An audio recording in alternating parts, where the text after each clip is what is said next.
담대하게 승리하는 모든 선창의 가족들이 다 되시기를 간절히 기원합니다.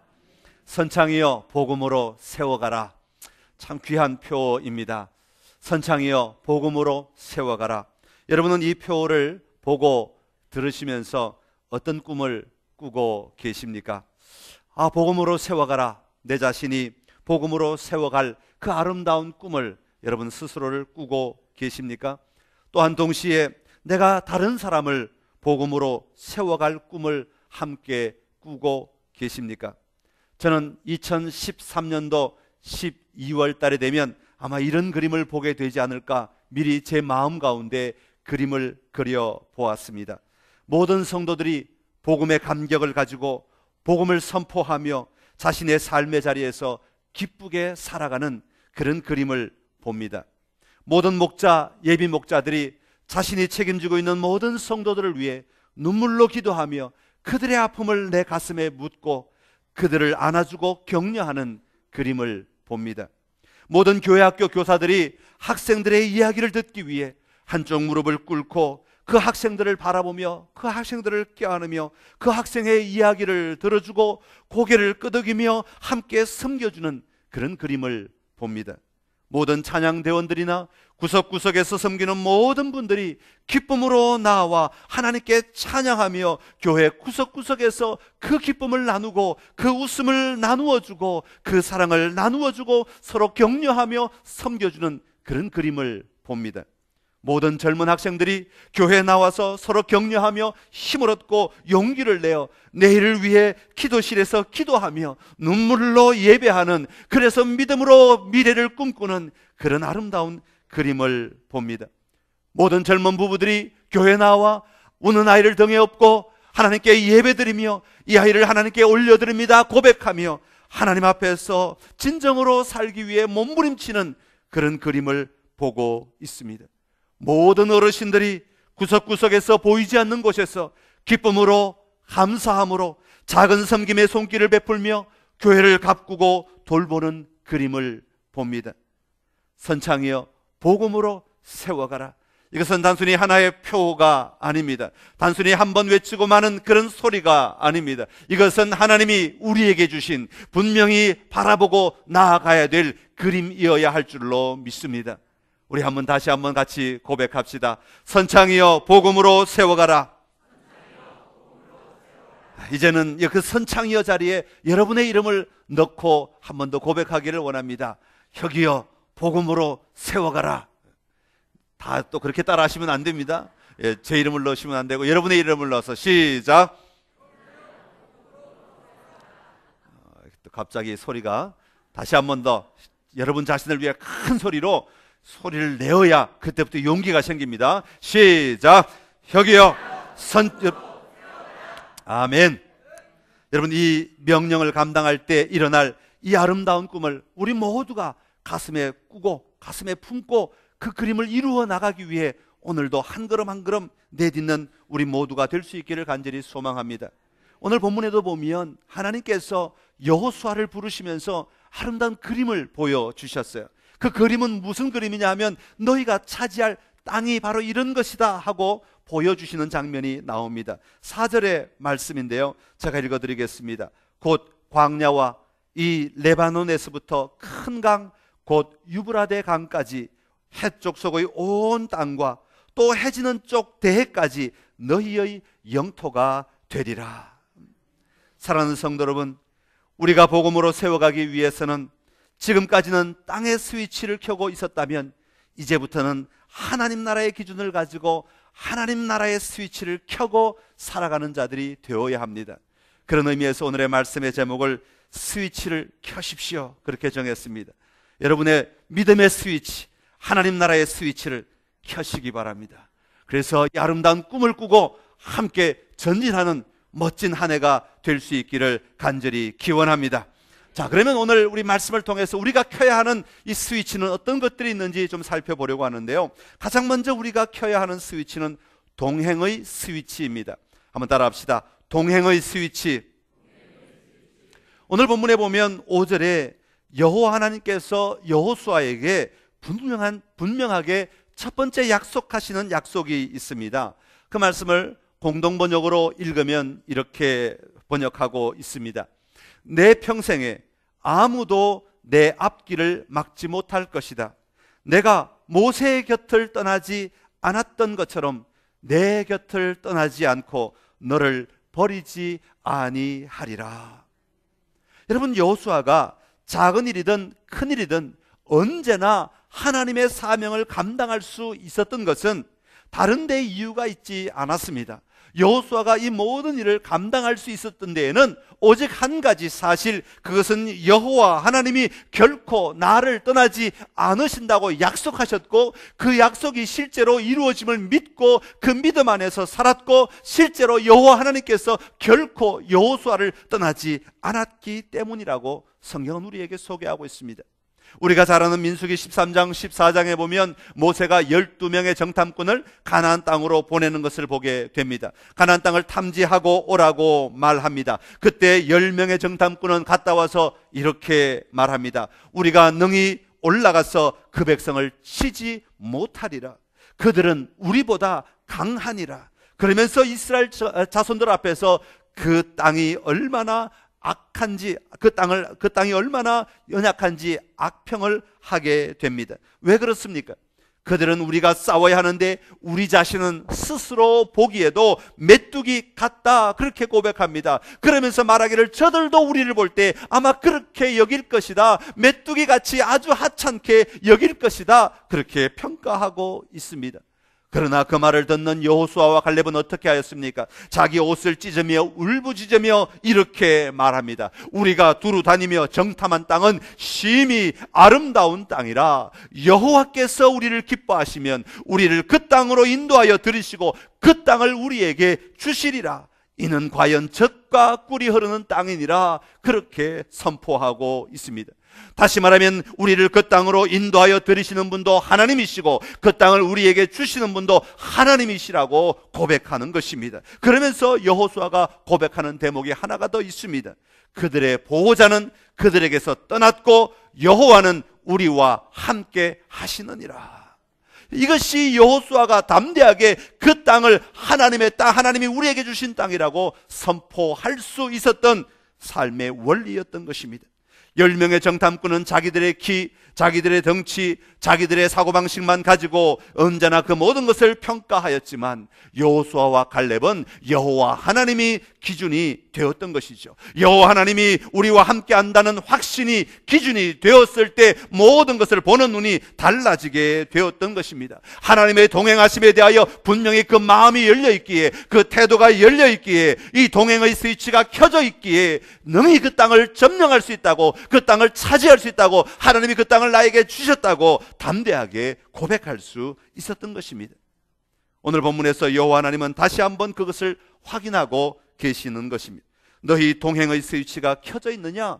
그렇다면 두려워하지 말라, 염려하지 말아라. 하나님이 동행하시는 것, 내가 너희와 함께하는 것, 이것이 해답이다 라고 말씀하십니다. 이것은 여호수아가 말하는 말이 아니죠. 여호와 하나님께서 말씀하시는 말씀입니다. 내가 너를 떠나지 아니하며 버리지 아니하리라. 우리가 잡고 있는 것이 아니라 여호와 하나님이 우리를 잡고 있다고 말씀하고 있습니다. 그러게 우리는 그것을 바라보고 그것을 인정하고 그것을 동행의 스위치를 켜고 그것을 누리기만 하면 된다고 말씀합니다. 확신 가운데 거하고 그 자리에 들어가면 그 승리를 누릴 수 있다고 우리에게 말씀하고 계시는 것이죠.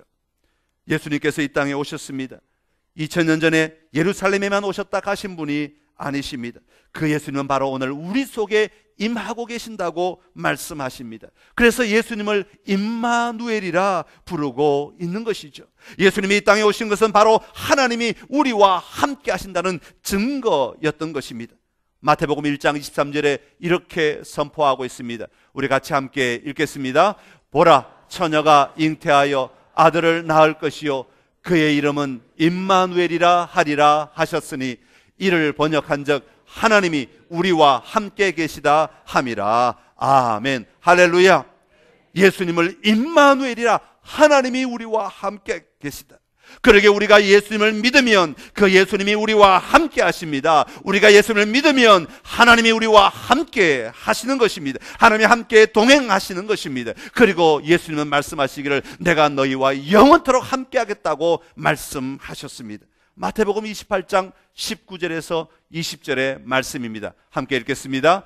그러므로 너희는 가서 모든 민족을 제자로 삼아 아버지와 아들과 성령의 이름으로 세례를 베풀고 내가 너희에게 분부한 모든 것을 가르쳐 지키게 하라.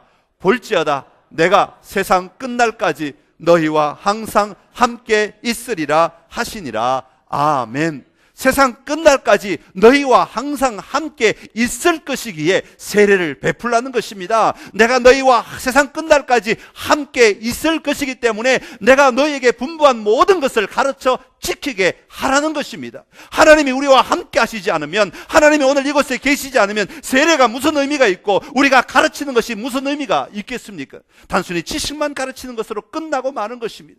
오늘 하나님은 우리와 함께 하십니다. 하나님은 오늘 우리와 분명하게 동행하고 계십니다. 오늘 본문 5절에 보면 동행하신다는 말씀을 내 평생에 너를 능히 대적할 자가 없으리라 하는 말씀과 연결시켜 놓고 있는 것을 보게 됩니다. 우리가 여호와 하나님과 함께 동행할 때 나를 능히 대적할 자가 없다, 그런 이야기가 아닙니다. 나를 능히 대적할 자가 없는 것이 아니라 나와 동행하시는 그 여호와 하나님을 대적할 자가 없다라고 말씀하고 계시는 것입니다. 오늘 우리 하나님이 내 안에 계실 때 우리 하나님을 대적할 자가 아무도 없는 것입니다. 사랑하는 성도 여러분, 이 동행이 분명할 때, 이 동행의 스위치가 켜져 있을 때 우리는 믿음의 걸음을 옮겨 놓을 수 있습니다. 오늘 여러분 안에 이 동행의 스위치가 분명하고 선명하게 확실하게 켜져 있기를 간절히 기원합니다. 성경에 보면 이 동행의 스위치가 켜져 있으므로 승리한 사람들의 이야기로 가득 차 있지 않습니까? 머두셀라, 에녹, 노아, 모세, 아브라함, 다윗, 수많은 사람들이 하나님과 동행하였다고 성경은 기록하고 있습니다. 내가 너를 떠나지 아니하며 버리지 아니하리라. 오늘 우리 하나님은 동일하게 우리 모두에게 이 시간 이곳에서 말씀하고 계십니다. 하늘의 스위치를 켜십시오. 동행의 스위치를 켜십시오. 그리고 분명하게 보시고 믿고 걸어가는 여러분 되시기를 간절히 기원합니다. 여호와 하나님이 나와 함께 하실 때 내가 무서워 대적이 떠나가는 것이 아니라 여호와 하나님으로 말미암아 대적이 떠나가는 놀라운 역사가 여러분의 삶에 있게 될 것입니다. 자, 그리고 두 번째로 우리가 켜야 하는 스위치는 태도의 스위치입니다. 한번 따라 합시다. 태도의 스위치. 나폴레옹은 어릴 때 가난하다고 그의 친구들이 아마 함부로 대했던 것 같습니다. 아마도 왕따를 당했는지도 모르겠습니다. 그럴 때 그는 자기가 좋아하는 공부에 파묻히기 시작했다고 합니다. 일찌감치 장학생이 되고 친구들로부터 오히려 존경을 얻을 수 있었습니다. 그는 학급에서 가장 똑똑한 친구로 대우를 받게 되었다고 합니다. 남북전쟁에서 그의 자질을 보여주기 전까지는 사람들은 링컨을 아주 우습게 보았다고 합니다. 로빈슨 크루소는 감옥 안에서 만들어진 작품입니다. 존 버녀는 베드포드 감옥 안에서 이 철로 역정을 썼습니다. 월커 롤리경은 13년간 수감 생활을 통해 세계의 역사라고 하는 위대한 작품을 이 땅에 남기게 되었습니다. 루터는 와트버그 성 안에 갇혀 있을 때 성경을 라틴어에서 독일어로 번역하게 되었습니다. 베토벤은 청각을 잃고 절막에 쌓여 있을 시기에 위대한 작품들을 만들어내게 되었다고 하는 것입니다. 우리가 환경을 탓하고 있을 것이 아니라 그 환경 속에 감추어져 있는 내가 진짜 가진 것, 내가 진짜 누리고 있는 것, 내가 진짜 소유하고 있는 것, 그것을 끄집어낼 수 있는 우리의 태도가 매우 중요하다고 하는 것을 이야기하고 있는 것입니다. 오늘 여호수아 입장에서도 동일합니다. 여호수아가 이 큰 무리를 이끌고 약속의 땅으로 가야 한다고 하는 것은 단순히 어떤 권력을 가졌다, 어떤 힘을 가졌다, 그런 것을 말하는 것이 아닐 것입니다. 외적인 환경으로 보면 얼마나 엄청난 두려움이 몰려오는 시기인지 모릅니다. 이 모든 사람을 살려야 한다는 부담감, 이 모든 사람을 지휘해야 한다는 부담감, 이 모든 사람을 다 이끌고 약속의 땅으로 가야 한다고 하는 부담감이 얼마나 컸겠습니까? 그것뿐만이 아닙니다. 이 대군을 이끌고 전진할 때마다 그 땅에 있는 사람들을 다 싸워 내쫓아야 한다는 부담감이 또 기다리고 있지 않았습니까? 그들은 때로는 전쟁의 용사들이고, 때로는 그 땅을 견고한 성이고, 때로는 그 땅에 살고 있는 위대한 군사들임에도 불구하고 그들과 싸워서 반드시 이겨야 하고 그 땅을 차지해야만 한다고 하는 엄청난 부담감이 분명히 있었을 것입니다. 그러나 여호수아는 그 걸음을 옮겨 놓으며 하나님과 동행의 스위치를 먼저 켜게 되었습니다. 그런 다음에 바로 하나님께서 그에게 말씀하시기를 6절에 보면 이렇게 말합니다. 강하고 담대하라. 7절에도 보면 오직 강하고 극히 담대하라. 9절에도 보면 강하고 담대하라. 두려워하지 말며 놀라지 말라. 그렇게 말씀하고 있습니다. 점점 더 강조하면서 강하고 담대한 것이 내 안에서 분명하고 확실하게 드러나와야 하는 것이다 라고 하는 것을 말씀하고 있습니다. 왜냐하면 이것이야말로 여호수아가 분명하게 가져야 될 태도이기 때문에 그렇습니다. 하나님과 동행할 때 동행한다는 사실로 끝나는 것이 아니라 그 동행을 근거로 하여 내가 어떤 행동을 해야 할 것인지를 분명하게 결정해야 하는 것이죠. 이것이 태도입니다. 하나님과 동행함을 밖으로 끄집어내야 한다는 것입니다. 머리에 있는 지식을 가슴으로 끄집어내야 하고, 그 가슴으로 끄집어낸 지식을 내 삶의 행동으로 옮겨 놓을 수 있는 우리의 분명한 태도가 있어야 한다고 하는 것을 말해주고 있는 것입니다. 하나님이 함께 동행하심을 믿을 때 강하고 담대함으로 말미암아 그 동행하심이 밖으로 드러나 그 땅을 차지하리라 약속하신 그 약속을 이루는 자리로 과감하게 옮겨놓는 놀라운 힘의 근거, 태도의 스위치를 켤 때에 이 일이 가능하였던 것입니다. 사랑하는 성도 여러분, 하나님은 여러분에게 놀라운 약속을 주셨습니다. 여러분들이 존귀한 자라고 말씀하십니다. 여러분을 통하여 놀라운 일을 이루실 것이라고 말씀하십니다. 그러면서 내가 너와 함께하리라, 내가 너를 도와주리라, 내가 너를 인도하리라 약속하셨습니다. 문제는 그 사실을 믿고 내가 어떻게 행동하느냐, 내가 어떤 태도를 보이느냐, 어떤 반응을 보이느냐, 여기에 중요한 요점이 놓여 있다고 하는 사실입니다. 여러분, 여호수아가 강하고 담대할 수 있는 이유가 무엇이었겠습니까? 그것은 바로 여호와 하나님을 향한 신뢰입니다. 하나님이 강하고 담대하라 말씀하시면 예, 그렇게 하겠습니다라고 하나님을 신뢰함으로 말미암아 강하고 담대한 행동, 강하고 담대한 발걸음, 강하고 담대한 말들, 강하고 담대한 표정, 강하고 담대한 움직임을 드러낼 수 있었던 것입니다. 사랑하는 성도 여러분, 강하고 담대한 것은 단순히 어떤 긍정적인 사고방식이 아닙니다. 그것보다 더 깊고 더 오묘한 의미가 담겨져 있습니다. 그것은 바로 여호와 하나님으로 나를 가득 채우는 것입니다. 오늘 내 안에 임하신 하나님의 임재를 내 삶의 현장에서 선포하며 살아가는 것입니다. 복음으로 세워져 가는 걸음이라고 말할 수 있습니다. 우리나라도 마찬가지지만 미국이나 유럽에서는 운전면허를 받을 때에 자기의 장기를 기증하겠느냐 하는 질문을 한다고 합니다. 그래서 그 결과를 면허증에다가 표시를 해놓지요. 그래서 어떤 사람이 교통사고로 심하게 다치면 경찰이나 그 의사가 그것을 보고 이 사람이 자기 장기를 기증하기로 했다, 아니다 하는 것을 보고 가족에게 연락하고 조치를 취하고 일을 처리하게 됩니다. 그런데 한번 조사를 해봤더니 장기 기증에 동의하는 사람의 숫자가 미국에서는 약 15%가 장기 기증을 하겠다고 동의를 한다고 합니다. 그런데 일부 유럽 국가에서 조사를 해봤더니 자그마치 90%가 장기 기증을 하겠다고 동의를 했다고 합니다.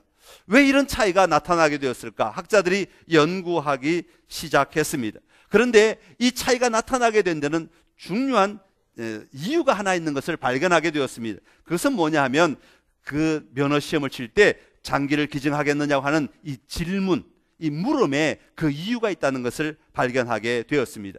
미국에서는 이 해당 항목의 질문을 어떻게 써놓았는가 하니까 내가 최악의 사태가 발생할 경우 장기 기증에 동의한다. 예, 아니요. 그러니까 사람들이 다 아니요로 표시를 하더라는 것입니다. 왜냐하면 장기 기증은 굳이 안 해도 되는 것이 일반적인데 장기 기증을 하겠느냐라고 하는 질문이었기 때문에 그럼 남들도 안 하니까 나도 안 하겠다라고 하는 쪽으로 아니요라고 선택을 하게 되었다는 것이죠. 그런데 유럽에서는 질문이 달랐다고 합니다. 유럽 일부 국가에서는 이렇게 질문을 했습니다. 나는 장기 기증에 동의하지 않습니다. 예, 아니요. 다시 말하면 우리는 장기 기증이 너무나 일반적인 사실이야. 누구든지 자기 몸이 더 이상 자기 스스로 쓸 수 없을 때에는 남들을 위해 다 희생하고 가고 죽어가는 것 지극히 당연하다. 그런데 당신은 그럼에도 불구하고 하겠느냐 안 하겠느냐. 그러니까 사람들이 다 장기 기증을 남들처럼 똑같이 하겠다고 하는 태도를 보였다고 합니다. 여러분, 굉장히 중요한 의미가 있는 질문이지 않습니까? 여러분, 우리가 우리 안에 어떤 사고를 가지고 어떤 생각을 가지고 어떤 삶의 근거를 가지고 있느냐에 따라 우리의 무엇을 선택하느냐에 따라 우리의 태도가 달라지게 되는 것입니다.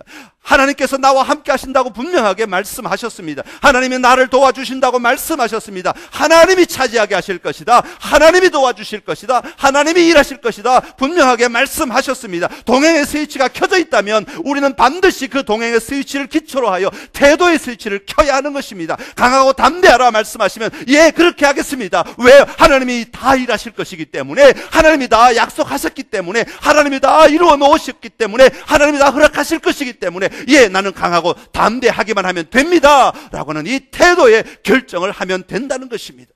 이것이 바로 오늘 여호수아가 담대하게 붙들고 살아가는 강하고 담대한 태도를 보여준 삶의 모습이었다는 것입니다.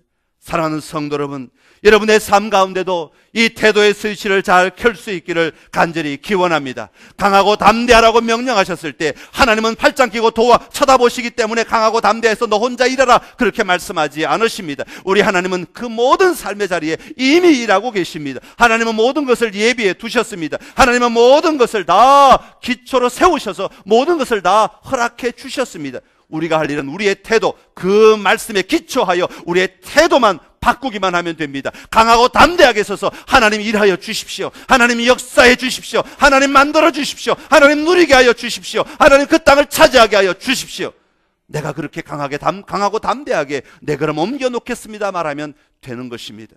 오늘 여러분의 태도의 스위치를 하나님 나라의 태도의 스위치로 켜시기 바랍니다. 하나님이 일하십니다. 하나님이 여러분으로 하여금 감당하게 하실 줄로 믿습니다. 마지막으로 우리가 켜야 하는 스위치는 변화의 스위치입니다. 한번 따라 합시다. 변화의 스위치. 여러분, 사람은 변화하지 않으면 죽습니다. 무덤이 변화하지 않아도 되는 가장 안전한 자리다, 그런 이야기가 있습니다. 여러분, 우리가 변화하지 않으면 그것은 곧 죽음이라는 말과 같은 동의어입니다. 인간은 끊임없이 변화해야 합니다. 아이가 태어나면 뒤집어야 하고 엎드려야 하고 기어야 하고 일어나야 합니다. 이런 변화들이 처음에는 행동적으로는 변화들로 이어지지만 점점점 다른 변화들을 가져오게 되죠. 처음에는 겉으로 보이는 행동의 변화이지만 나중에는 우리의 생각의 변화, 삶의 변화들이 계속해서 끊임없이 일어나야 합니다. 청소년에서 어른으로 변화되어야 합니다. 그러면 어른들은 이젠 다 컸으니까 변화하지 않아도 되는가? 아닙니다. 어른들은 더 많은 변화들을 누리며 살아가야 합니다. 더 세밀하게, 더 진취적으로 우리의 삶을 변화해 나가야 합니다. 그런데 우리는 이런 변화를 해야 한다는 사실을 다 알고 있습니다. 그렇지만 우리는 변화를 얼마나 싫어하는지 모릅니다. 제 몸이 변화되어야 하는 줄 너무 잘 알고 있습니다.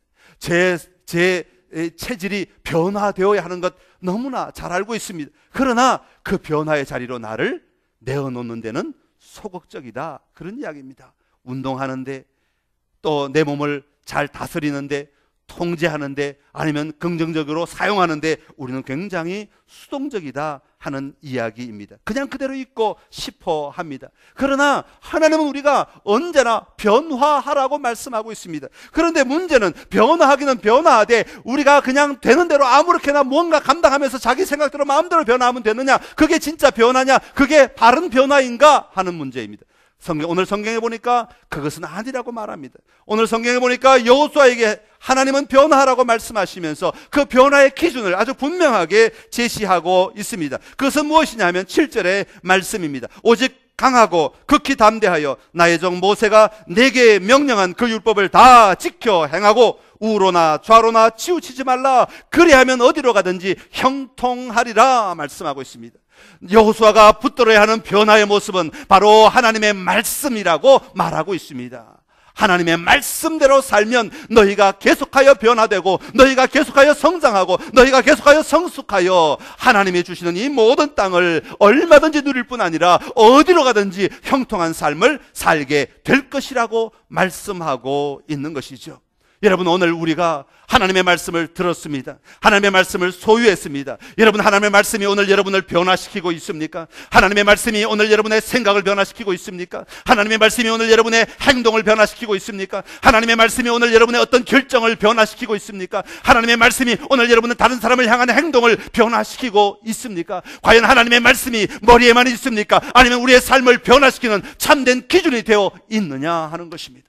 하나님의 말씀은 놀라운 힘이 있습니다. 하나님의 말씀대로 살면 우리의 삶이 하나님이 가장 기뻐하시는 아름다운 모습으로 변화될 것이라고 분명하게 말씀하고 있습니다. 그러나 우리는 그 하나님의 말씀 앞에 우리의 삶을 온전히 내어드리지 못하고 말씀을 가지고 있으면서도 불구하고 여전히 내 방식과 내 사고와 내 뜻대로 내 의지대로 모든 것을 판단하고 결정하고 거기에 머물러 있으려고 할 때가 얼마나 많이 있는지 모릅니다. 여호수아도 아마 그랬는지 모르겠습니다. 그랬기에 하나님께서 여호수아에게 이 율법책을 가지고 율법의 말씀대로 지키라고 다시 한번 말씀하셨는지도 모르겠습니다. 사랑하는 성도 여러분, 여러분의 삶에 놀라운 변화의 삶이 있기를 간절히 기원합니다. 그러나 어디로 변화하기를 원하십니까? 어떤 것으로 변화하기를 원하십니까? 하나님의 말씀을 붙들고 말씀대로 살아가심으로 하나님이 변화시키기를 원하시는, 하나님이 바라시는 모습으로 아름답게 변화되어가는 여러분 모두가 되시기를 간절히 기원합니다. 우리가 이 말씀을 붙들고 지키면 좌로나 우로나 치우치지 않으면 그리하면 어디로 가든지 형통하리라. 율법을 붙들게 될 때 우리가 그 율법을 붙들 뿐 아니라 그 율법대로 몸부림칠 때, 살아가려고 몸부림칠 때, 좌로나 우로나 치우치지 않을 때에 그것을 얻게 되는, 형통함을 누리는 놀라운 결과를 우리에게 허락하신다고 말씀하고 있습니다. 말씀을 맺습니다. 하나님의 율법책은 오늘도 여전히 유효합니다. 들려지는 말씀, 읽을 때 보는 말씀, 묵상할 때 내 마음에 주시는 말씀, 어떤 말씀이든지 그 말씀을 여러분은 먼저 경험해야 합니다. 그리고 그 말씀을 내 삶 가운데 적용해야 합니다. 그리고 그 말씀이 살아있어야 합니다. 듣고 사라지는 말씀이 아니라 여전히 내 마음속에서 메아리치는 말씀, 생수의 강이 내 속에서 끊임없이 솟아나듯이 나의 삶을 끊임없이 자극하고 판단하게 하고 움직이게 하는 그 능력이 우리에게 있어야 합니다. 사랑하는 성도 여러분, 변화의 스위치를 켜십시오. 더 이상 안주하려고 하지 마십시오. 오늘 내 생각이 좋으니까, 오늘 내 삶이 편하니까, 이제 내 나이가 많아서 다 귀찮으니까 안주하겠다고 하시는 생각을 버리시기 바랍니다. 여러분, 말씀 안에서 끊임없이 변화되어야 합니다. 여러분한테 소망이 끊임없이 여러분을 움직여야 합니다. 하나님 나라의 소망이 여러분을 일으켜 세워야 합니다. 하나님 나라의 소망이 여러분의 입술을 벌리게 하고 여러분의 가슴을 뛰게 하고 여러분의 발걸음을 옮겨 놓아야 하는 것입니다. 오늘 이런 아름다움으로 날마다 복음으로 세워져가는 선창의 귀한 식구들이 다 되시기를 간절히 소망합니다. 그리고 나만 세워지는 것이 아니라 내 주변에 있는 사람들도 복음으로 세워갈 수 있는 놀라운 은혜가 여러분 모두에게 충만하시기를 간절히 기원합니다. 동행의 스위치를 켜십시오. 태도의 스위치를 켜십시오. 변화의 스위치를 켜셔서 선창이여 복음으로 나아가라. 이 놀라운 영광을 함께 누리시기를 간절히 기원합니다. 기도하겠습니다. 하나님 아버지, 은혜를 감사합니다. 오늘 여호수아가 하나님의 명령을 받고 이스라엘 백성들을 가나안 땅으로 이끌기 위해 도전하는 그 장면을 함께 나누었습니다. 하나님, 오늘 우리에게 주신 말씀을 우리가 마음에 새기게 하여 주시옵소서. 먼저 우리 안에 하나님과의 동행의 스위치가 켜져 있게 하여 주시옵소서. 내가 어떤 환경 가운데 있든지 환난이나 고난이나 위험이 있다 할지라도 그것이 나를 더 이상 지배하는 것이 아니라 내 안에 계시고 나와 함께 하시고 나를 다스리고 통치하시는 여호와 하나님과 내가 함께 있음을 고백하며 나아가는 동행의 스위치가 켜져 있게 하여 주시옵소서. 아버지 하나님, 내 삶의 태도가 분명하게 드러나기를 원합니다. 여호수아를 향하여 강하고 담대하라 말씀하실 때 하나님의 약속이, 하나님의 동행이 밖으로 드러날 수 있었던 것처럼 오늘 우리의 삶의 자리에서도 분명한 태도의 스위치가 켜져 있어 강하고 담대한 자로 움직여 나갈 수 있는 저희들 되게 하여 주시옵소서. 그리하여 변화의 스위치를 통하여 우리의 삶의 자리에 하나님의 말씀이 살아 움직이고 여전히 하나님의 말씀대로 살아가고 하나님의 말씀대로 변화되어 가고 하나님의 말씀대로 이루어져가는 아름다움을 누리는 선창의 가족들이 다 되게 하여 주시옵소서. 예수님의 이름으로 기도드리옵나이다. 아멘.